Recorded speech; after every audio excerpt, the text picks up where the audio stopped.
यूँ मोहब्बत से न दे मेरी मोहब्बत का जवाब, ये सज़ा सख्त है थोड़ी सी रियायत कर दे। ज़फ़र इक़बाल।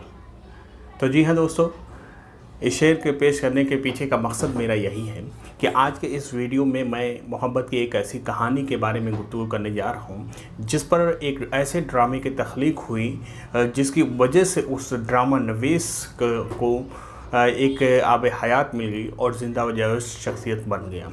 उर्दू अदब में उसका नाम इस ड्रामे की वजह से आज भी ज़िंदा है और हर एक निसाब में, हर एक एग्ज़ाम में, हर एक कंपटीशन में, हर एक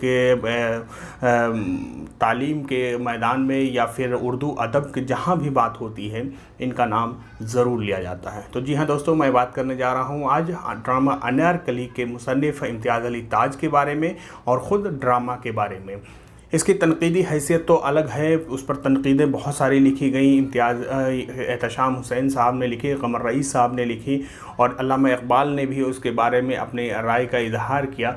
बहुत तेरे लोगों ने इसके बारे में अपने अपनी आरा का इजहार किया है। तो आज भी हम देखते हैं इस वीडियो में कि इम्तियाज़ अली ताज और उनके ड्रामा अनारकली की क्या अदबी हैसियत है और उसका तारीख़ी पस मंज़र क्या है और क्या क्या तारीख़ी शवाहिद हैं जिससे तमाम एग्ज़ाम के बारे में हमारे कॉन्सेप्ट और हमारे कन्फ्यूजन क्लियर हो जाए।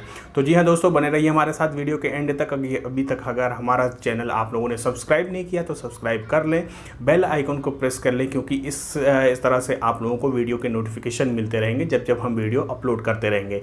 UGC नेट JRF का एग्ज़ाम जो है 4 नवंबर 2020 को होने वाला है।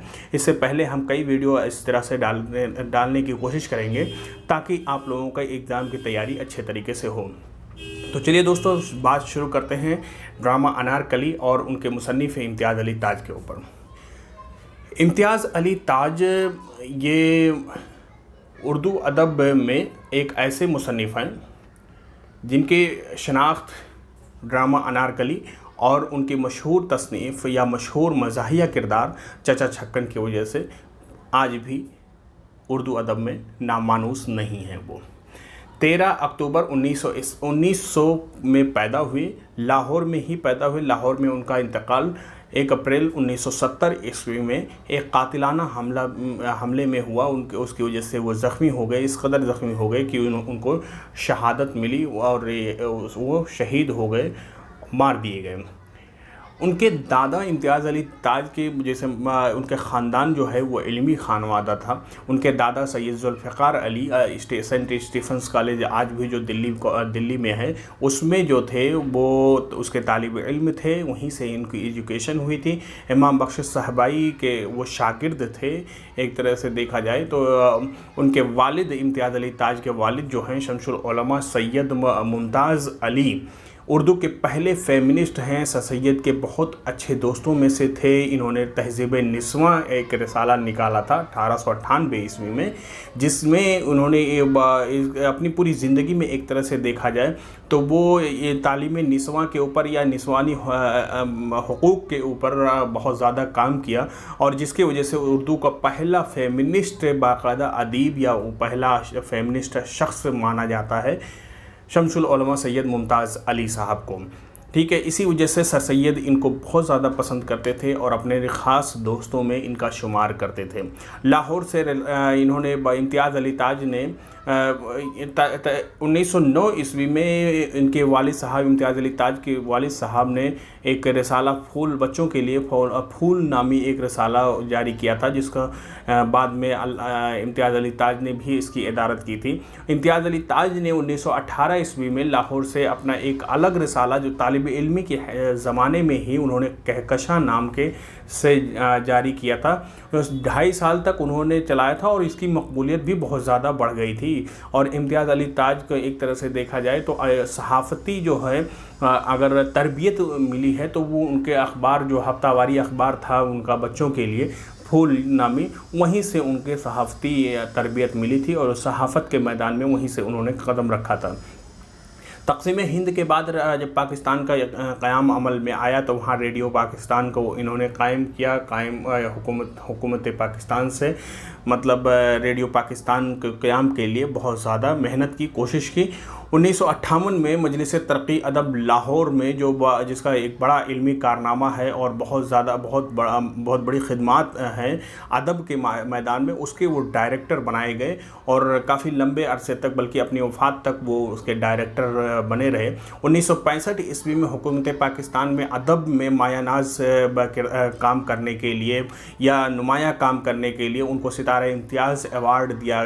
सितारा इम्तियाज़ अवार्ड जो पाकिस्तान का जिस तरह से आदम जी अवार्ड है, उसी तरह से सितारा इम्तियाज़ अवार्ड है। सितारा इम्तियाज़ अवार्ड परवीन शाकिर को भी मिला और इसी तरह से अहमद फराज साहब को मिला, बहुत सारे अदीबों को मिला और बहुत सारे शायरों को मिला है, बहुत सारे फ़नकारों को मिला। तो उन फ़नकारों को दिया जाता है वहाँ पे सितारा इम्तियाज़ अवार्ड, जो अपनी ज़िंदगी में एक आला पाए का काम करते हैं और आला किस्म का उनका कारनामा होता है। इस वजह से हुकूमत पाकिस्तान वहाँ पे हर साल ये अवार्ड देती है। मशहूर इनके एक तरह से देखा जाए तो ये अफसाना नवेस भी थे, ड्रामा नवेस थे, सहाफ़ी थे, बच्चों के अदीब थे, मुहक्किक भी थे। इन्होंने क्लासिकी ड्रामों को तरतीब दे करके आराम के ड्रामे वगैरह बहुत बड़ा काम किया था। चचा छक्कन और अनारकली, चचा छक्कन और अनारकली इनके दो मशहूर तसनीफ़ात हैं। चचा छक्कन तो एक तरह से मज़ाहिया किरदार हैं, जिस तरह से खूजी जो है वो पंडित रतन नाथ शसार का किरदार है, मज़ाहिया किरदार, जो खूजी उर्दू में बहुत लाजवाब है किरदार और जो लाफानी है। उसी तरह से चचा छक्कन भी इनका किरदार है। अनारकली इनका मशहूर ड्रामा है जिस पर हम आगे गुफ्तगू करने वाले हैं। इनके मशहूर ड्रामे में से अगर देखा जाए तो अनारकली, पोरस जो एक तारीख़ी किरदार है हिंदुस्तान का, रत्नावली, कुर्तबा का काजी, बहुत मज़ाहिया ये ड्रामा है, कमरा नंबर 5, वर्जीना और सैयद सैयद वगैरह बहुत सारे इन्होंने जहांगीर के ऊपर भी कई सारे ड्रामे लिखे हैं। बहुत सारे ड्रामे इनके मशहूर हैं। लेकिन सबसे ज़्यादा अगर अदब में बात होती है तो वो अनारकली की बात होती है और अनारकली पे ही आज हम उनकी गुफ्तगू करने जा रहे हैं। इम्तियाज़ अली ताज के ड्रामा, मशहूर ड्रामा 1922 ईस्वी में इन्होंने अनारकली लिखा था, मुकम्मल कर लिया था, लेकिन 10 साल तक उसकी इशाअत इन्होंने नहीं की थी। वो उसको एक तरह से देखा जाए उसको संवारते रहे, उसको लिख करके रखे रहे।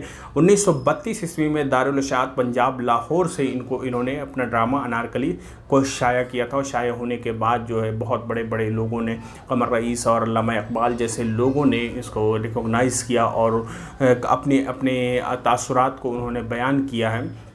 पतरस बुखारी जो इनके ख़ास दोस्तों में से थे, उनके मशवरे पर इन्होंने ड्रामा अनारकली का इंतखाब जो है अपनी बेगम, अपनी बीवी हिजाब इस्माइल, जो हिजाब इम्तियाज़ अली के नाम से मशहूर थी, एक मशहूर ड्रामा, मशहूर अफसाना नवीस और नावल निगार ये हैं। इनकी वाइफ भी, इनकी बीवी भी, वो उस वक्त उन दिनों उनसे नाराज़ चल रही थी। इस वजह से जो पतरस बुखारी के मशवरे पे उन्होंने अपने इस ड्रामे का इंतखाब अपनी बीवी को किया था ताकि उनकी नाराज़गी दूर हो जाए। ये एक रोमानी अलमिया है जो 3 अबवाब यानी 3 एक्ट और 13 मनाजिर पर मुश्तमिल है। आप लोग 3-13 याद रखिएगा, 3 बाब और 13 मनाजिर, ठीक है। 3 एक्ट और 13 मनाजिर पर यह मुश्तमिल है। बाब अव्वल आगाज़ है, बाब दुम वस्त है, बाब सोम अंजाम है। तो आगाज़ में जो है वो 4 मनाजिर हैं और आगाज़ को इश्क कहा जाता है और वस्त को रक़्स कहा जाता है और इसी तरह से अंजाम को जो है मौत कहा जाता है। तो अनारकली की ये हयात पर ये ड्रामा मुश्तमिल है। एक तरह से देखा जाए तो अनारकली के जैसे इश्क, इब्तिदा इश्क से होती है, फिर वो रक़्क़ासा बनाई जाती है, रक़्स करती है वहाँ पे दरबार में, उसके बाद में उस इश्क के अंजाम में उसको मौत दे दी जाती है। तो याद रखिएगा, इश्क, रक़्स, मौत, 3 है, तीनों अबवाब के ये जो उन्वान है या इस तरह से मौजू है कह सकते हैं, ये तीनों हैं। 4 मनाजिर पहले हैं, पहले बाब में है, 4 मनाजिर दूसरे बाब में हैं और 5 मनाजिर जो है तीसरे बाब में। 4-4-5 ये याद रखिएगा, 3-13 याद रखिएगा, 3 एक्ट और 13 मनाजिर हैं, ठीक है। और इसी तरह से दूसरे बाब में जो है चौथा मंजर जो है वही शीश महल का बयान है, जो आप अगर मुग़ल आज़म फ़िल्म देखेंगे तो वहाँ पर उस शीश महल को भी दिखाया गया है, जहाँ पर सलीम जो है अनारकली के लिए शीश महल तैयार करवाता है और वहीं पर वो मशहूर गाने की शूटिंग भी होती है, जो जब इश्क किया तो डरना क्या, ये जो मधुबाला के ऊपर जो शूट किया गया है, ठीक है। तो एक तरह से देखा जाए तो शीश महल का जो बयान है वो दूसरे बाब के चौथे मंज़र में उसका बयान है, उसका मौजू है। अब इसकी कहानी तो आप तमाम लोग इससे वाकिफ़ होंगे कि नादिरा नामी जो कनीज़ होती है वो अकबर के दरबार की सबसे चहेती कनीज़ होती है अकबर की, और उसको अनारकली के लक़ब से वो उस लक़ब देता है बादशाह अकबर, और उसी पर फ़िदा हो जाता है उसका बेटा सलीम, जिसके पादाश में सलीम उसे अकबर से बगावत कर देता है। बहुत समझाने की कोशिश करता है अकबर, अपने ख़ानदान अपनी तारीख़ हवाला देता है, लेकिन सलीम जो है उसके इश्क में गिरफ्तार रहता है, जिसकी वजह से उस दोनों बाप बेटों में लड़ाई भी होती है, और आखिर में उसका अंजाम यही होता है कि अनारकली को ज़िंदा दीवार में चुनवा दिया जाता है। फिल्म की कहानी कुछ थोड़ा बहुत डिफरेंट टाइप का बनाया गया है, थोड़ा बहुत मामूली सा उसमें फ़र्क है, लेकिन अनारकली ड्रामे में जो है वो अंजाम यही दिखाया गया है कि उसको दीवार में चुनवा दिया जाता है।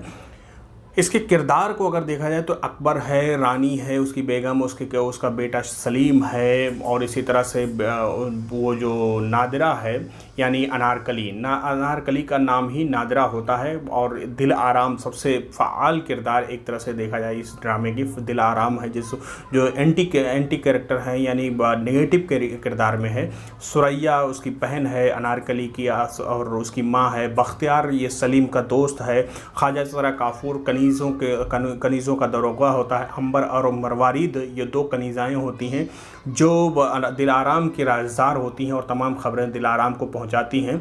और दिल आराम इसी तरह से दारोगा ज़िंदा है जो ज़िंदा का यानी कैद खाने का दारोगा होता है। ज़ाफ़रान और सितारा कनीज़ भी हैं। कनीज़ों का इसमें किरदार बहुत ज़्यादा है। इसी तरह से दारोगा का किरदार बहुत फ़ाल है। बख्तियार का भी किरदार बहुत फ़ाल है जो बगावत में सलीम का साथ देता। तो दोस्तों कुल मिलाकर के अनारकली और इम्तियाज़ अली ताज की यही कुल कायनात है, और उम्मीद करता हूं दोस्तों आप तमाम लोगों को तमाम पॉइंट बहुत अच्छे से क्लियर हो गए होंगे। अगर नहीं क्लियर हैं तो वीडियो दोबारा देखें, आप लोग अच्छे तरीके से आपको समझ में आ जाएगा और ड्रामा अनारकली के तमाम सवालात आपके दिमाग में क्लियर हो जाएंगे। बहुत बहुत शुक्रिया।